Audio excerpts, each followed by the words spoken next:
Welcome to the deep dive. Today, we're going to get into something pretty powerful. This idea of focusing inward and, using silence strategically, how that can really be a game changer for personal growth, and also how people see you. Right. We've looked at my notes on a really interesting speech, plus detailed breakdowns, a briefing doc, even a study guide, all sorts of things. Yeah, a lot of material. The goal here, our mission, if you like, is to pull out the really core stuff, make it clear and actionable, but without, burying you in details. Exactly. And we're looking at it from, multiple angles. You've got that initial state, being distracted, looking outward, all the way to how self-discipline fits in when you're focused quietly. The sources really map out a way to shift your whole mindset where your energy actually goes. Okay, let's kick off with something I think, most of us get. What the sources are calling the distraction trap. You know that feeling. Constantly checking what others are up to, needing that external okay, feeling like you have to explain everything you do. And the thing to really consider there is the energy drain. It's huge. Right. It's not just the time scrolling or whatever. It's the mental energy, the emotional load of constantly comparing or thinking up justifications. Yeah, rehearsing things in your head. Exactly. That's energy that could be going into your own stuff, your own growth. Yeah. And for you, listening and wanting to absorb things efficiently, that external noise just makes it harder. Absolutely. Like trying to read a book in the middle of a party. But okay, here's where it gets really interesting. The sources flip the script on silence. It's not weak or passive. They frame it as an active show of strength, control even. Yeah, looking closer, silence here isn't about just checking out. It's deliberate. It's about control. And the sources break this down a bit. Okay. So first, there's the power you get back when you stop feeling you need to explain yourself all the time. I mean, ultimately what you do consistently says way more, right? And think of the mental space you free up. Why do you think we feel that need to explain so much? Is it just validation? I think so, yeah. It's like we're constantly asking, is this okay? Am I doing it right? Takes energy to shape that story and then worry how it lands. Totally. So yeah, not doing that. You reclaim that headspace. And the second bit is choosing not to react to every little poke or prod. Staying quiet when provoked, the sources say, actually changes the power dynamic. You hold on to yours. That touches on emotional regulation, doesn't it? A really key skill. It does. When you consciously decide, nope, not reacting, you're basically putting your own inner peace first. Yeah. What do you see as the upside of just letting some things go by? Well, it feels like it would just bring a sense of calm, right? You're not getting sucked into every little vortex of drama that spins up. Yeah, preserves your equilibrium. And that third point they make about moving without announcing plans, I found that really compelling. This aura of mystery and strength, the notes call it. It comes from just doing the work instead of talking about it first. Yeah. Why do you think that resonates? Well, think about the focus it brings. If you're not busy broadcasting what you're going to do, all your energy can go into, the actual execution. Right. Less talk, more action. And there's an element of surprise, maybe, when the results just appear. It signals a kind of quiet confidence, I think, which leads us nicely into protecting your energy, because all this inward focus, this strategic quiet, it demands we're choosier about where we invest ourselves. Right. It's not an unlimited resource, is it? Our attention, our emotional energy, the sources really hammer this home. They do. And they give some really direct examples, like realizing not everyone actually deserves a piece of your mind or a response. Not every situation needs you to jump in. Exactly. And accepting you don't have to engage with every single opinion that floats past you. And if you think about your goal, the listener's goal of gaining knowledge efficiently, well, protecting your energy like this foundational. How so? It creates the clear mental space, that focus you need to actually engage deeply with new ideas or information. What do you think is maybe a practical first step someone could take, just to notice where their energy is going? Maybe just that pause. Before reacting to something that usually gets a rise out of you, just stopping to think, is this really worth my energy right now? Oh, it's a good one. Simple, but effective. Yeah, and that links into what the sources talk about next, the wisdom of walking away. Okay, let's unpack this. Because sometimes stepping back is actually the strongest move. Precisely. It's not about being avoidant, not always.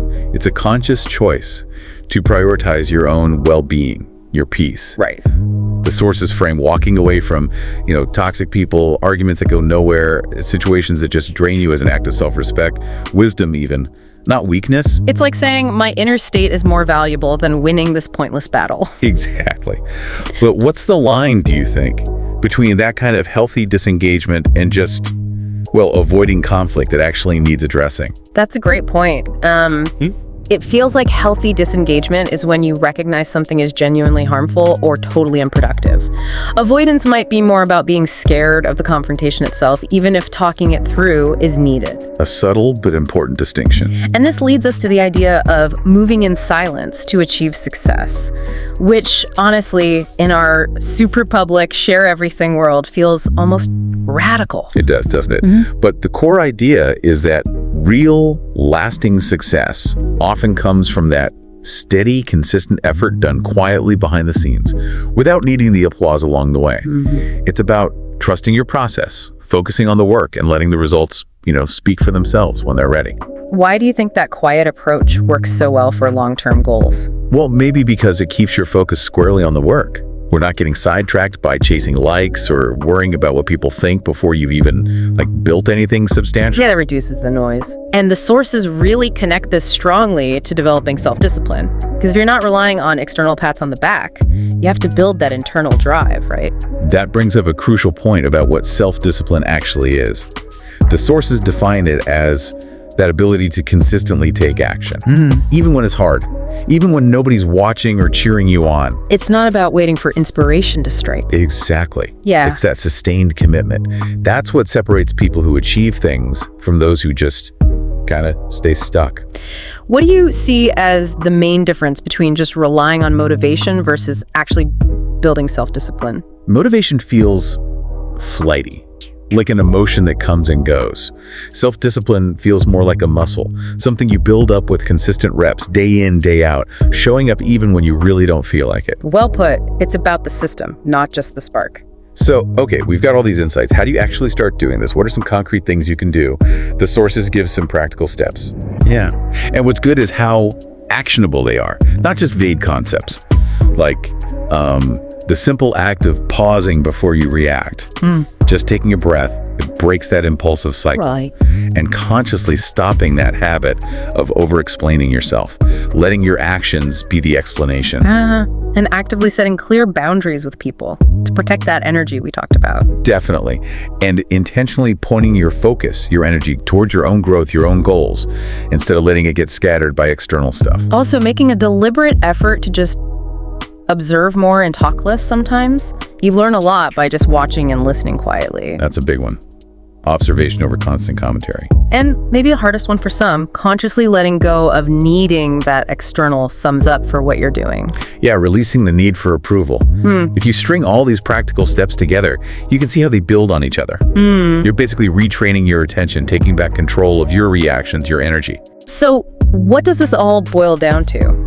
What's the end game here? If you really commit to this inward focus, this strategic silence, what happens? The sources talk about a real transformation. Precisely. It's fundamental. By consistently doing these things, your actual experience of life starts to shift. You become less reactive, you feel more grounded, more in charge of your own direction, your energy. And how does that affect things externally? Well, the sources suggest that as a natural result, how others interact with you changes too. They sense that inner strength, that autonomy. It becomes noticeable. Okay, so just to quickly recap our deep dive, we've looked at that pull of distraction, the surprising strength you find in silence, why protecting your energy is so critical, the wisdom in knowing when to just walk away. And the effectiveness of moving in silence towards your goals, underpinned by that foundation of self-discipline. Right, it all ties together. And ultimately, by really embracing these ideas, you can actively take back your valuable energy and point it deliberately towards what actually matters for your growth and success. So here's something for you to think about after this. Consider how deliberately shifting your focus inward might actually uncover goals or passions you haven't even fully acknowledged yet. And think about how that power of silence could give you the space you need to really cultivate them.